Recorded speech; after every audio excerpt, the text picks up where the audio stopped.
Bonjour à tous, je vous invite à vous abonner à cette chaîne, à aimer, à partager, à commenter ces vidéos, c'est très important. C'est une manière de nous soutenir. Merci à vous tous. Bonjour Nicolas Vidal. Bonjour Clémence, comment allez-vous ? Très bien, merci. Très heureuse de vous avoir avec nous à l'antenne. Fondateur de Pucci Media, on se tourne tous les deux vers notre invité vidéo.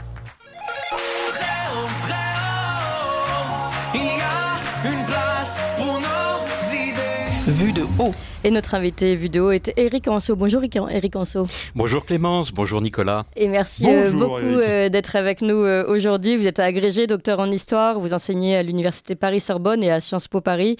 Vous êtes considéré comme l'un des plus grands connaisseurs de l'histoire politique du 19e siècle, auteur notamment des élites françaises, ce livre Les élites françaises des Lumières au grand confinement, aux éditions Passé Composé. Vous avez aussi votre livre sur la laïcité.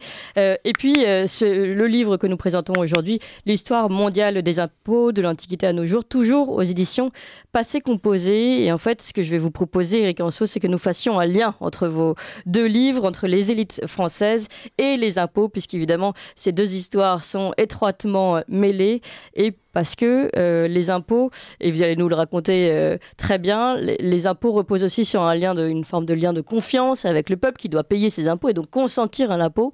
Et jusqu'à quand peut-il consentir ? Et vous l'expliquez très bien dans votre livre. Finalement, beaucoup de révoltes, de révolutions naissent d'un impôt qui n'est plus consenti, qui n'est plus accepté, parce que soit le contrat social ne fonctionne plus, soit il est déséquilibré, soit l'impôt est trop important finalement. Exactement. Alors le principe du consentement peut remonter à très haut, puisque Charles Le Chauve avait édicté en 864 un texte où il demandait à ses collecteurs d'impôts de faire très attention justement pour éviter les révoltes, à obtenir au maximum le consentement de ses sujets.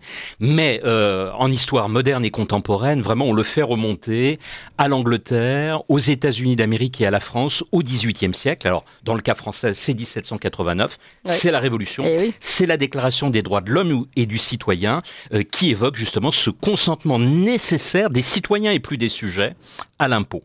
Oui, et on le voit, même si on reste en France, on peut en évoquer d'autres, même jusqu'en Russie, mais que c'est beaucoup de fois une taxe trop importante qui a été jugée trop importante par le peuple, qui a provoqué une colère du peuple français. Vous l'avez dit, la Révolution française, mais on a aussi les bonnets rouges jusqu'aux gilets jaunes que Nicolas Vidal a très bien suivi. Donc finalement, ce consentement, ce lien de confiance presque, on doit dire, entre une taxe, un impôt qui doit apporter véritablement quelque chose aux Français, et puis cet équilibre qui doit être trouvé entre le gouvernement et son peuple. Exactement. Alors à l'époque contemporaine, il y a moins de révoltes objectivement qu'il y en avait dans l'Antiquité, à l'époque médiévale, parce que les impôts, ils ont 5000 ans, ils remontent à l'Antiquité, depuis que l'État existe en fait. Cependant, vous avez raison, dans notre époque contemporaine, et malgré ce consentement par la représentation nationale de l'impôt, eh bien certains passent très très mal. Il se trouve qu'on commémore actuellement les 70 ans du mouvement Poujade, donc là 1952-1953. Et ce sont des petits commerçants, le papetier de Saint-Céré, dans le Lot, qui ne supportaient plus en fait les taxes qu'on leur imposait. Donc ça a été un mouvement très violent. C'est de là que naît le terme moderne de populisme, parce que Poujade n'hésitait pas à dire il faut jeter nos députés à la Seine, nos députés qui nous ont trahis. Et dans une histoire encore plus récente, bien évidemment, début des années 2010, les bonnets rouges, qui reprennent d'ailleurs un terme de l'époque moderne, une révolte fiscale contre le papier timbré au moment d'une guerre contre la Hollande à l'époque de Louis XIV. Donc là, on est au milieu des années 1670. Et bien évidemment, le mouvement des Gilets jaunes, la taxation des carburants que n'ont pas supporté les Français de la périphérie, ceux qui ont besoin d'utiliser leur voiture pour se rendre au travail parce qu'ils n'ont pas souvent les transports en commun. Et une dernière remarque avant de donner la parole à Nicolas Vidal. Et nous l'avions reçu avec vous, Nicolas. On a reçu ici un maire d'une commune rurale qui expliquait à quel point aujourd'hui les maires ruraux sont complètement dépecés finalement de leur pouvoir et notamment de leurs subventions, avec notamment les dernières disparitions des impôts fonciers. finalement, c'est encore un instrument de pouvoir, cet impôt de l'État, qui peut déshabiller, on va dire, certaines compétences ici rurales pour en privilégier d'autres, ou pas d'ailleurs, mais et ça, c'est très important. Et lui-même disait, va se poser la question, parce que finalement, nos citoyens, enfin ceux qui habitent dans cette commune, se posent clairement aujourd'hui la question du consentement à l'impôt, puisque nous ne pouvons plus payer, nous ne pouvons plus assumer les routes, etc. Ça va vraiment poser des questions très importantes. Voilà ce que soulignait ce maire rural, le fait que finalement l'État déshabille petit à petit ou désarçonne les communes. C'est très important ce que vous dites, la suppression de la taxe foncière, effectivement, parce qu'on est dans un État quand même très jacobin. Alors moi-même, je suis attaché à la verticalité de l'État, bien évidemment. Vous le savez sans doute, oui, mais davantage parce que gaulliste. Mais par contre, indéniablement, il y a une spécificité française. Notre histoire est une histoire mondiale de l'impôt, non seulement sur le temps long, mais également une comparaison des autres pays. Et on peut comparer avec les États-Unis d'Amérique, par exemple. On pense qu'aux États-Unis d'Amérique, il y a peu d'impôts. En fait, il y en a beaucoup. Simplement, ce sont des impôts qui sont répartis entre 3 échelons. Il y a l'État fédéral, les 50 États fédérés, et vous avez les collectivités locales qui prélèvent une très très grande part de l'impôt. Donc je dirais aux États-Unis, c'est plus équilibré. Alors davantage l'État fédéral, on peut s'en plaindre parce qu'il n'y a pas de protection sociale comparativement à nous, mais en revanche, les routes sont mieux entretenues que chez nous, dans les États qui le souhaitent, parce que vous avez des États aussi qui sont très libertariens et des communautés qui sont très libertariennes. On l'évoque dans notre livre, je pense par exemple au New Hampshire, mais dans d'autres États, au contraire, là l'État assume son rôle, l'État fédéré. En France, effectivement, c'est l'État central qui décide tout. Il a déshabillé les collectivités locales. On le voit, moi-même j'habite en province, c'est pour ça que vous vouliez m'avoir dans l'émission, j'avais pas pu me déplacer plusieurs fois. J'habite en Bretagne et je constate que dans certains endroits de la Bretagne, nos routes ne sont absolument plus entretenues. On a des nids de poules, bon, c'est absolument... Enfin, à Paris aussi, vous me direz. Mais... à Paris aussi, oui, exactement. Donc là, on a un véritable problème, effectivement. Ouais. Nicolas Vidal. Quel plaisir ce matin de parler des impôts avec Éric Canso, bien entendu. C'est un livre passionnant. J'étais ce matin à 5h30 pour ne rien dévoiler de ma vie privée, mais c'est passionnant. C'est passionnant. Et il y a des choses qui sont très intéressantes, notamment, et c'est effectivement, Clémence parlait du poids politique, d'un outil politique de l'impôt. Effectivement, et c'est finalement la capacité de lever l'impôt, vous le dites, hein, c'est la réalité du pouvoir de celui qui peut lever l'impôt. Et vous notez notamment dans votre livre, et ça c'est extrêmement intéressant parce que c'est des sujets, je sais, qui vous passionnent et qui nous passionnent tous, vous parlez du livre de Jean Bodin, publié en 1576, où vous dites que, il dit, Jean Bodin, qui présente l'impôt régalien comme l'un des attributs de souveraineté. Au-delà de la puissance politique, de la souveraineté, j'ai envie de vous dire qu'aujourd'hui, concrètement, il y a un impôt très lourd en France qui pèse sur les classes moyennes. Bon, certains n'en payent pas apparemment, et même Bercy ne le fait pas, et bon, peu importe. Et il y a encore cette filiation à la souveraineté. Comment on peut le comprendre, Éric Canso, cette filiation entre... Écoutez, il y a une déperdition de l'impôt en France qui est très très nette. Il y a 2 éléments là que vous soulignez dans votre question et présentation. Une déperdition de l'impôt, c'est-à-dire qu'en fait, on a pendant longtemps des services publics qui ont fait leur œuvre. Hein. Je pense à l'école, je pense aux services de santé, transport. Je pense à la justice, je pense bien évidemment au transport. Et aujourd'hui, on se rend compte qu'on paie de plus en plus d'impôts et qu'on n'a plus ce minimum qui est garanti. Donc il y a un véritable problème. L'argent, il faut le savoir, part en très très grande partie dans le social. C'est l'une des, je dirais, tendances lourdes qu'on met en avant dans notre livre. Depuis une révolution depuis fiscale. Une trentaine, il y a une révolution fiscale qui s'est produite à ce niveau-là, donc un phénomène d'assistance. Et ça pèse énormément sur les classes moyennes parce que les plus riches arrivent à contourner l'impôt. Hein. Il y a des phénomènes d'optimisation fiscale dont on parlera peut-être. Les plus pauvres sont totalement pris en charge et le poids de cet impôt pèse principalement sur les classes moyennes qui constituent l'essentiel en fait des Français. Alors, ce qu'il faut savoir, c'est que ça surprend toujours quand je donne le chiffre, le fameux impôt sur le revenu qui ne représente malgré tout qu'une petite part de notre impôt parce que ce sont les impôts indirects et en particulier la TVA qui en représente la majeure partie. Mais si on se centre sur cet impôt sur le revenu, vous n'avez que 44% des contribuables potentiels qui le paient. Parce que beaucoup de Français sont en dessous du seuil et vont en être exemptés. Hein, c'est le principe des tranches, hein, et vous le savez, de la progressivité et pas de la proportionnalité. Il y a eu un débat autour de ça au 19e siècle, et finalement, c'est ce qu'on a adopté en 1914, quand on a retenu en France l'impôt sur le revenu. Donc il y a plusieurs problèmes liés à cet impôt, indéniablement. Et pour revenir sur le premier volet de la question de Nicolas Vidal, c'est-à-dire, pardon, je vais le faire très vulgairement, mais où est passé l'argent ?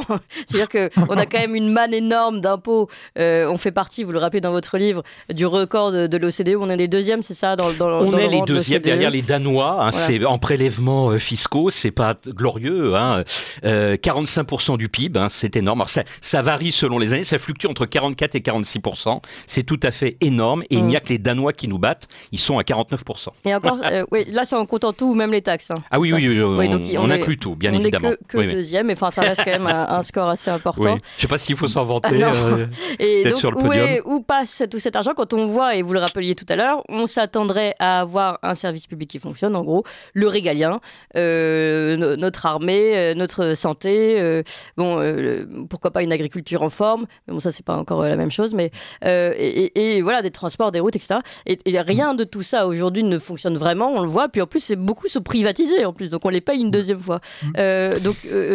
Vous avez commencé à ouvrir cette porte-là en parlant de la moralisation et du social. Tout passe dans le social. Mais non, bien évidemment, il y a d'autres éléments qui entrent en ligne de compte. Le fait qu'on ait une administration absolument pléthorique. Alors bien évidemment, il faut énormément d'enseignants, mais regardez le ministère de l'Éducation nationale en France. On disait à juste titre qu'il était le plus grand employeur de la planète, avec la General Motors aux États-Unis, c'est une citation d'il y a une trentaine d'années, et l'armée rouge. Alors il n'y a plus d'armée rouge, donc on est passé sans doute devant. Vous avez énormément, je connais très très bien cette administration, de gens qui sont employés dans les bureaux, et je ne dirais pas qu'ils ne font rien, bien évidemment, je vais me faire beaucoup d'ennemis si je dis ça, et ça serait pas la réalité. Mais ils prennent des cafés d'abord. Ouais, voilà, mais on le voit, il y a un vrai problème par rapport à d'autres pays de répartition entre les administratifs et les emplois sur le terrain. C'est très clair. De même, dans les collectivités territoriales, il y a aussi un vrai problème. C'est Éric Ciotti qui avait soulevé ce problème il y a quelque temps. Hein. Et puis également, alors on nous vante, permettez-moi de le dire, l'Union européenne qui viendrait en aide justement pour réparer les routes, etc. Mais je rappelle que en fait, l'Union européenne, on est un contributeur net à hauteur de 14 milliards d'euros par rapport à cette Union européenne et par rapport à d'autres pays. Donc, si vous voulez, mis bout à bout, on a plusieurs éléments qui expliquent pourquoi on a de très forts prélèvements en impôts en France et pourquoi les Français n'y retrouvent pas leur compte. Nicolas Vidal. Ouais, en tout cas, si je vois demain matin dans mon petit village de l'Hérault Ursula von der Leyen avec un casque en train de reboucher les trous, je vous appellerai avec un saut parce que c'est pas maintenant que ça va arriver, je vous le dis. Je voulais faire une petite blague à part, je voulais faire un lien, bien entendu, avec votre très bon livre également, bien entendu, Les élites françaises, qui est remarquable. Et Clémence avait raison de dire en préambule que les deux livres, finalement, il y a des passerelles, il y a des liens. Parce que sur le consentement à l'impôt, Eric, bien entendu, il y a quand même, ça repose sur la contrepartie. On l'a abordé avec les services publics, performant de manière à tenir le pays, à le structurer, pouvoir apporter aux gens des réponses importantes et rapides. Finalement, est-ce que c'est pas aussi ce consentement, la fin de ce consentement à l'impôt, la connaissance, la prise de conscience d'une partie de la population, de la trahison des élites, vous l'avez dit, avec la privatisation, la mondialisation, l'Union européenne, et qu'est-ce qui est en bout de chaîne? J'ai quand même l'impression qu'on fait porter la charge de la dette et non pas de la preuve au peuple français qui finalement devient de plus en plus méfiant, voire défiant. Il y a cette sécession des élites aussi, et ça c'est la théorie de Christopher Lasch. Bien sûr. Voilà. Et est-ce qu'on a aussi là-dessus ce lien finalement? Est-ce que, je vais finir ma question par là, est-ce qu'aussi nos élites contemporaines, pas celles d'aujourd'hui, mais celles qui se sont succédées depuis au moins 30 ans, sont-elles aussi les responsables de cette situation de fait et de cette fin du consentement à l'impôt et à la bonne marge de notre nation? Vous avez totalement raison, ce sont les principaux responsables. Et c'est pour cela que les Français se sentent dépossédés. J'ai eu l'air tout à l'heure peut-être de taper sur l'État, mais on complète. L'État, ce sont nos élites dirigeantes. Et l'État n'est que ce qu'en font nos élites dirigeantes. Et ce sont elles, bien évidemment, qui depuis une trentaine d'années sont en grande partie responsables de la situation dans laquelle nous nous trouvons. Des élites technocratiques coupées du pays réel, il y a une véritable déconnexion qui s'opère, et le fait qu'on n'arrive pas à se projeter. Moi, je suis totalement fasciné par notre président Macron, qui est un homme intelligent, mais qui n'arrive pas à projeter notre pays. Regardez la crise énergétique dans laquelle nous nous trouvons. Alors bien évidemment, c'était sous la mandature de Hollande que tout s'est décidé par rapport au nucléaire, mais je rappelle quand même que Emmanuel Macron était en responsabilité en tant que représentant auprès de Macron d'abord à l'Élysée, puis en tant que ministre de l'économie et des finances, ça n'est pas rien. Et puis donc à côté de l'énergie, il y a également quand même ce qui nous a sorti au moment des vœux présidentiels par rapport à la crise climatique. Il avait l'air de découvrir cette crise climatique. Tous les Français savent que nous vivons une crise climatique depuis des décennies, et lui il disait voilà, il y a une crise climatique, il va falloir prendre des mesures. Donc on a véritablement des élites qui n'arrivent pas à se projeter, à donner un horizon au pays à 10, à 20, à 30 ans, et je crois malheureusement qu'Emmanuel Macron en est un petit peu l'incarnation. Mais Éric Anso, là-dessus, vous avez raison. Je veux quand même noter une contradiction d'Emmanuel Macron sur le climat, l'urgence climatique, on le sait tous. Mais c'est quand même quelqu'un qui signe des traités de libre-échange avec la moitié de la planète. Donc, il y a quand même une contradiction entre vouloir, à un moment donné, baisser les émissions de CO2 et après aller signer des traités de libre-échange et à vendre avec la Nouvelle-Zélande et avec le Mercosur et avec le CETA. Je ne sais pas ce qui s'est passé parce qu'il y en a un paquet. Donc, finalement aussi, il y a quand même un affaiblissement culturel et intellectuel de nos élites. Ou alors, est-ce que c'est vraiment du cynisme à pur et dur dans ce sens-là? Ben écoutez, là on met la focale sur Emmanuel Macron, mais continuons. Je pense qu'Emmanuel Macron est un génie politique. En ce sens que il a réussi, il a vu qu'il y avait d'auditeurs là. Non mais attendez, vous allez comprendre. Laissez-moi défiler le fil de ma pensée. En ce sens qu'en 2017, il a compris qu'il y avait un problème avec les vieux partis. Le Parti socialiste d'une part qui était démonétisé et les Républicains, on savait d'ailleurs plus comment il fallait les appeler, UMP, les Républicains, ça. Il n'arrêtait pas de changer de nom. Il s'est engouffré là-dedans. En plus, il était le seul candidat à incarner, je dirais, la défense de l'Union européenne. Donc ça a séduit tout un électorat.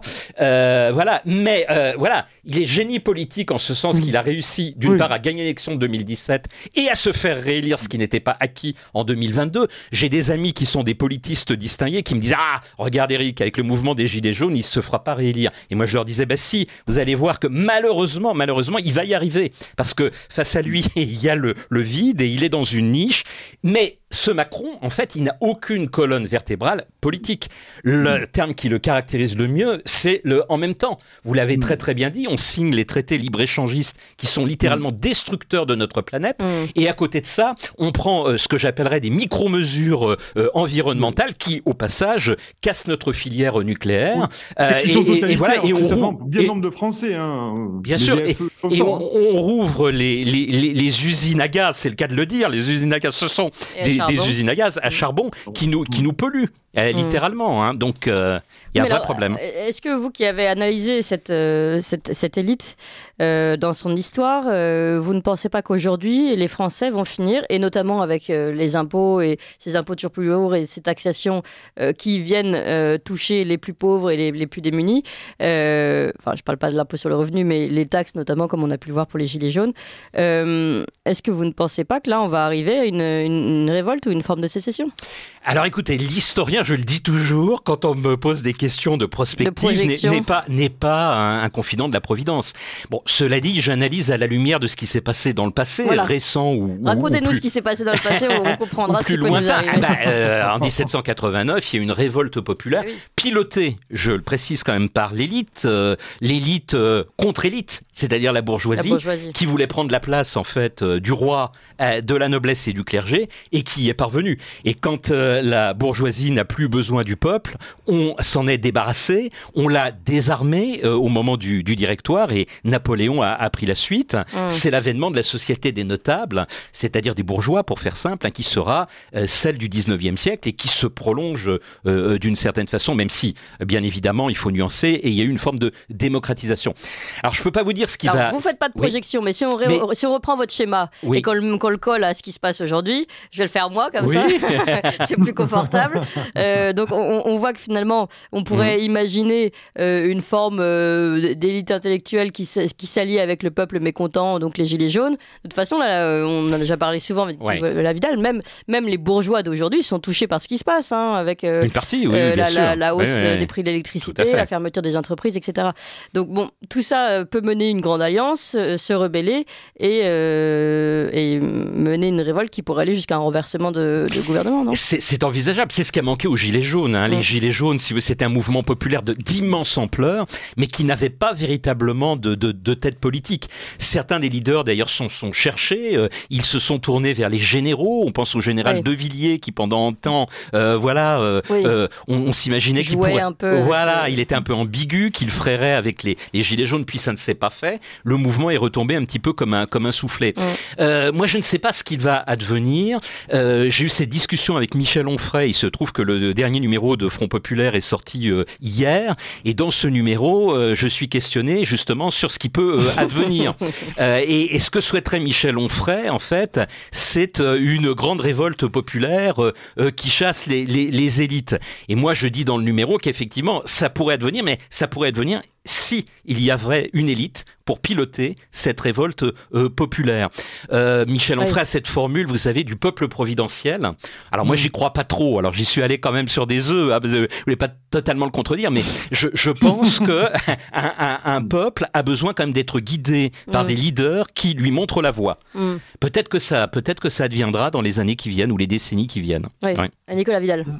Non, mais c'est passionnant, effectivement, cette idée du peuple guidé par des élites ou par, j'appelle des phares dans la nuit, des gens qui, à un moment donné, peuvent structurer une pensée, structurer une action et aussi prévoir l'après. D'ailleurs, je vous invite à lire, chers auditeurs et auditrices, le très bon passage dans votre livre des élites françaises sur le CNR. Le passionnant moment sur le CNR, De Gaulle avec tous ses liens de résistance. Et ça aussi, ça apporte des éléments de réponse aussi. Comment ils se sont constitués avec, bien entendu, l'occupation allemande et la Gestapo, mais c'est intéressant aussi. Je trouve que dans ce passage-là, et c'est très rapide à lire, si vous avez 20 minutes, n'hésitez pas à vous jeter dessus. C'est intéressant de voir que comment, à un moment donné, se concrétise une résistance même dans l'obscurité, finalement, même dans la clandestinité. Et on voit bien qu'il a bien fallu, à un moment donné, que les gens s'entendent, notamment avec Jean Moulin et d'autres, pour pouvoir mener et pour penser l'après, parce qu'il faut penser l'après aussi. Exactement. Alors, là, vous évoquez une cristallisation et une union, je dirais, de forces de gauche et de forces de droite, puisque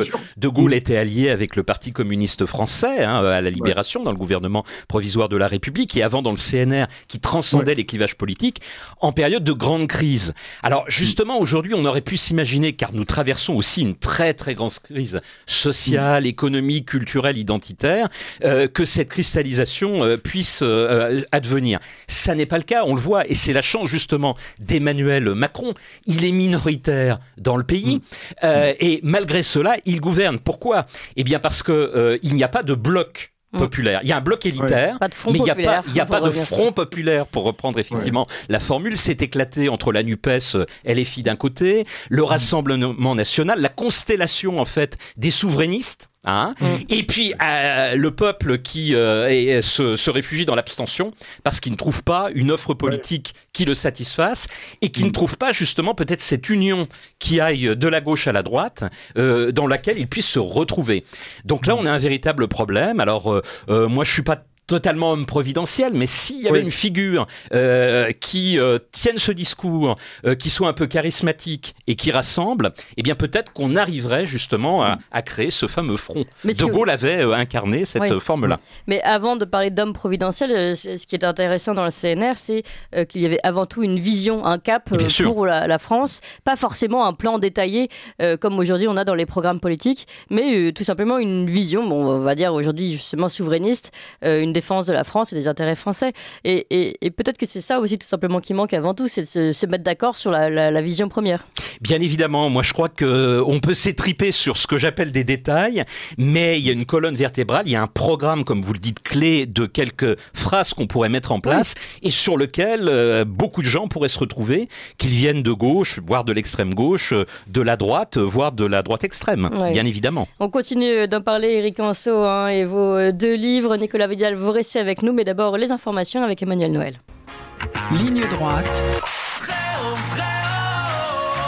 il y a une place pour nos idées. Vue de haut. Notre invité est Éric Anseau pour cette histoire passionnante de l'histoire mondiale des impôts aux éditions Passé Composé, et les élites françaises des Lumières au grand confinement également aux éditions Passé Composé. Je voudrais qu'on revienne sur un sujet qu'on a commencé à évoquer tout à l'heure, la révolution, les révolutions fiscales que vous décrivez dans votre livre. Il y en a une qui m'intéresse tout particulièrement. Vous dites qu'il y a eu l'explosion des impôts, l'État-providence, donc les sécurités sociales, on en a parlé notamment. Ça, c'est dans les années 30, c'est ça? Ah non, c'est au tournant de la Deuxième Guerre mondiale. Ah en oui. fait, c'est le welfare state. Oui, c'est ça. Ça vient aussi des anglo-saxons, et puis ça arrive en France, on l'évoquait tout à l'heure, avec le CNR, le général de Gaulle, et le Parti communiste. Donc voilà, et dernière, je sais pas, je vais en citer encore un derrière, mais un des points qui m'intéresse particulièrement, c'est la moralisation de la taxe. Oui. Vous le dites, ça peut être une taxe environnement avec la taxe carbone, ou une taxe contre le tabac ou contre l'alcool, fumer moins, etc. L'État providence se transforme en État, j'allais dire, maternel, maternisant. Alors, c'est un peu à double tranchant, parce que si on fait l'historique, si vous voulez, de ce type de taxe morale, il y a des côtés positifs, bien évidemment. Hein. On remonte au tsar, par exemple, qui estimait que le peuple russe consommait trop de vodka. Hein. Donc là, ça nous ramène au XVIIe, XVIIIe siècle, en Russie, chez les Slaves. Et donc, on va taxer la vodka.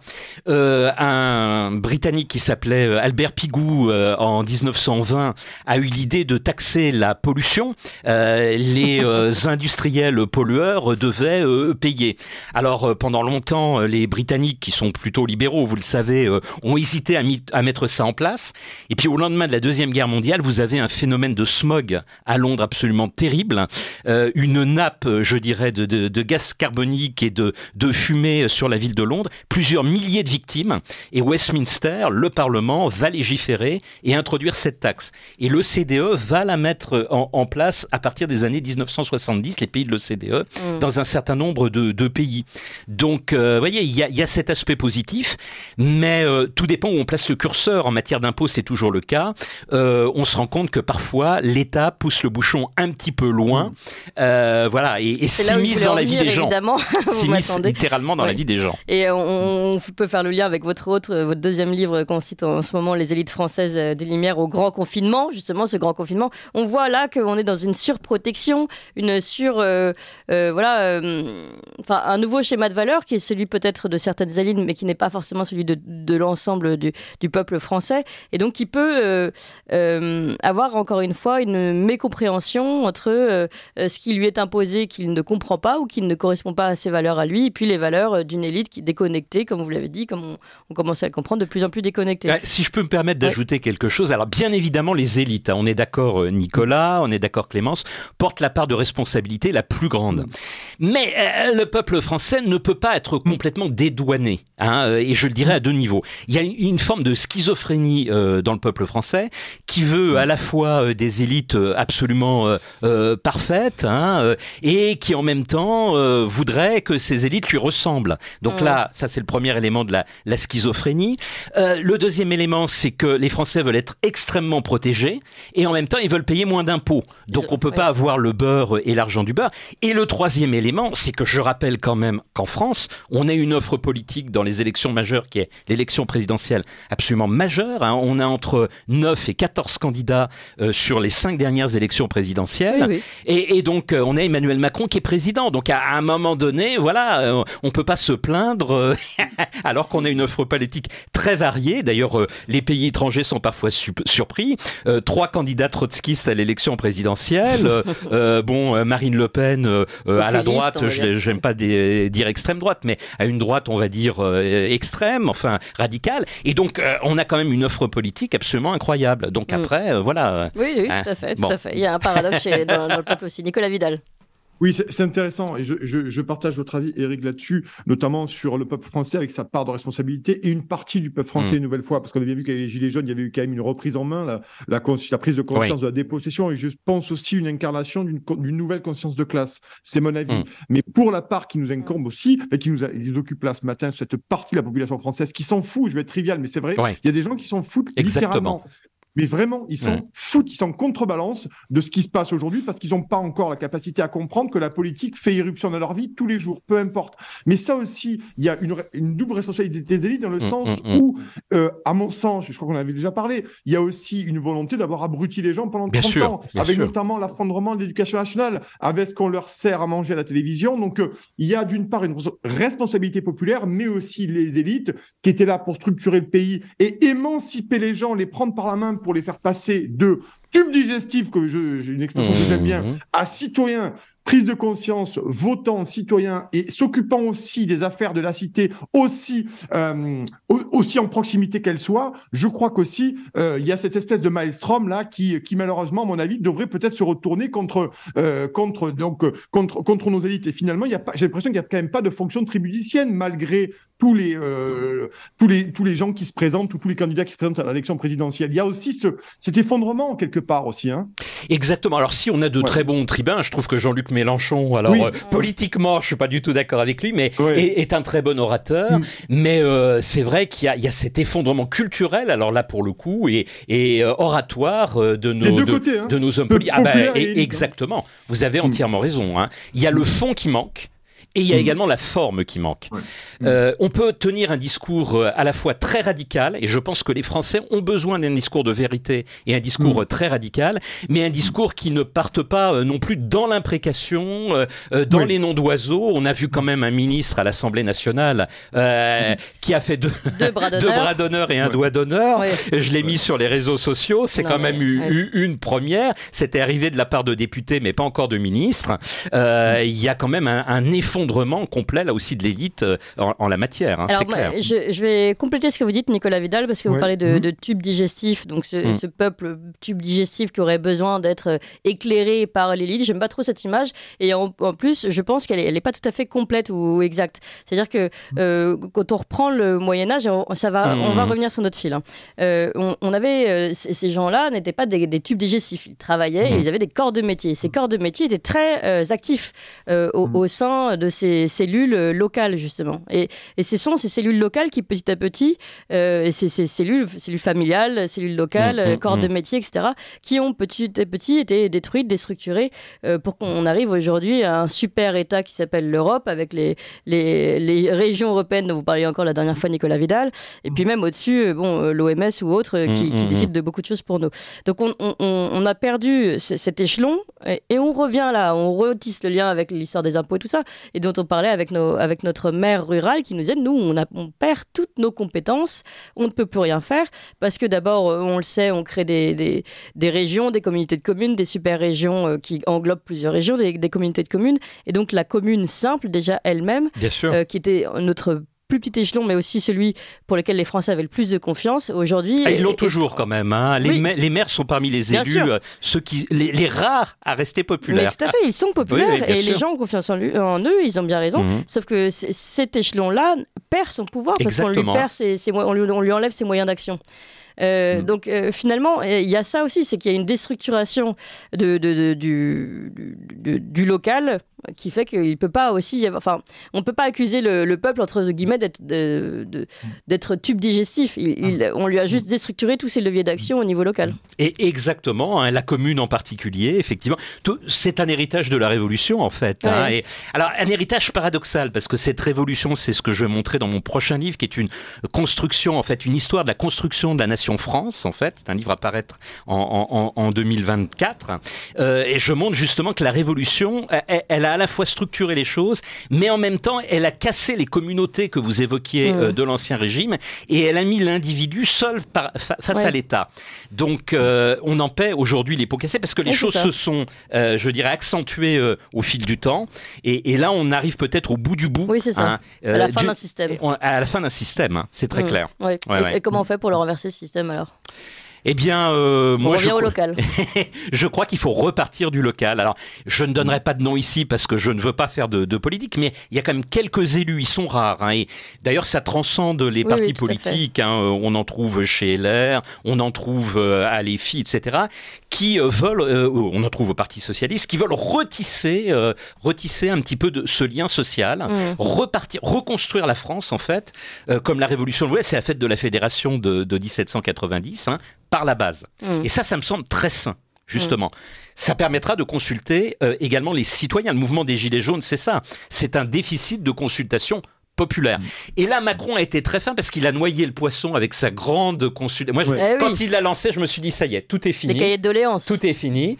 Il va nous faire le coup des cahiers de doléances. Ces cahiers de doléances, on va les retrouver dans nos archives, mais ça n'aboutira à rien. Mais le principe, il est là. C'est-à-dire qu'effectivement, il faut consulter les Français. Simplement, il faut qu'après cette consultation, ça débouche véritablement sur une vraie réforme. Évidemment. Nicolas Vidal.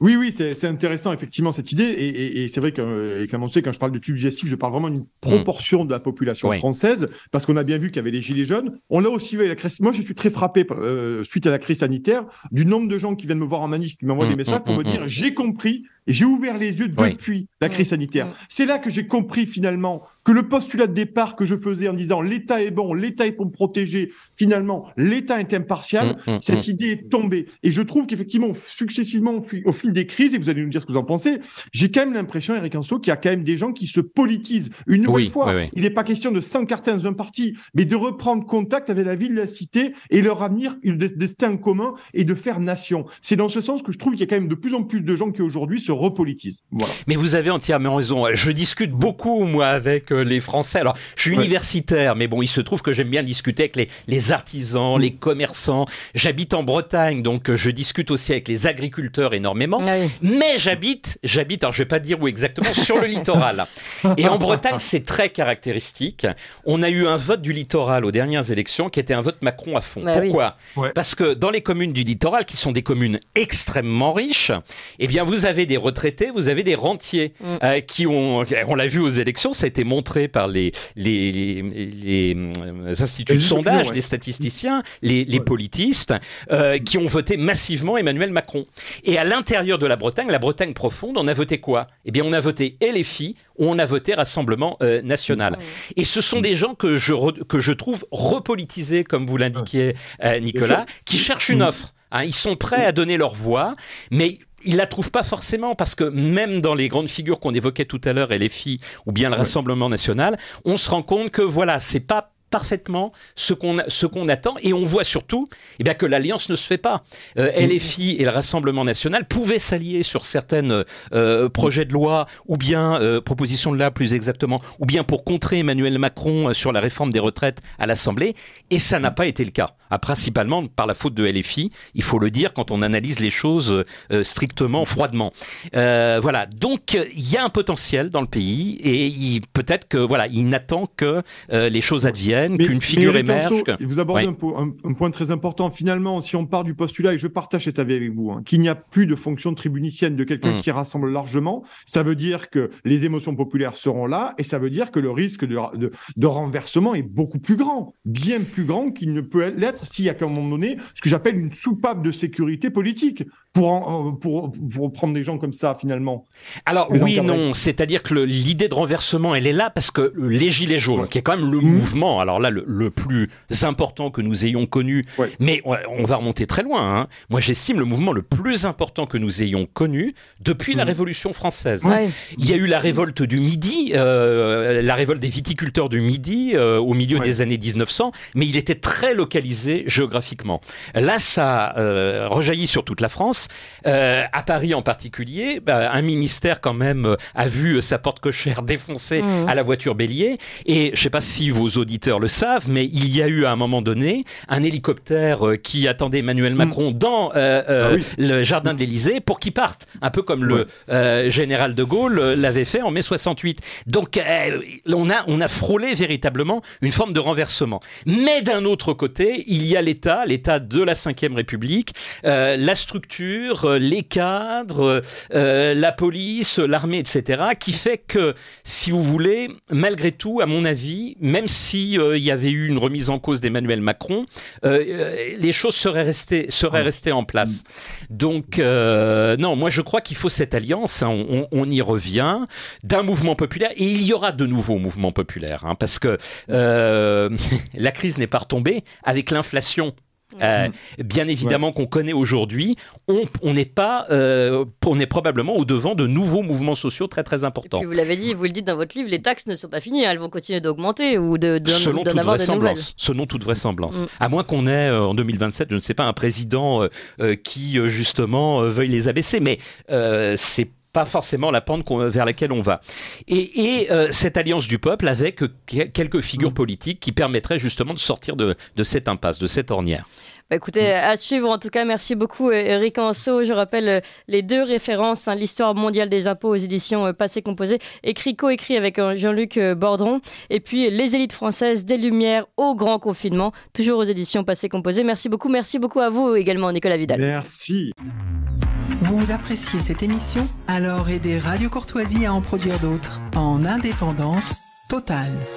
Rendez-vous sur soutenir.radiocourtoisie.fr. Merci d'avance.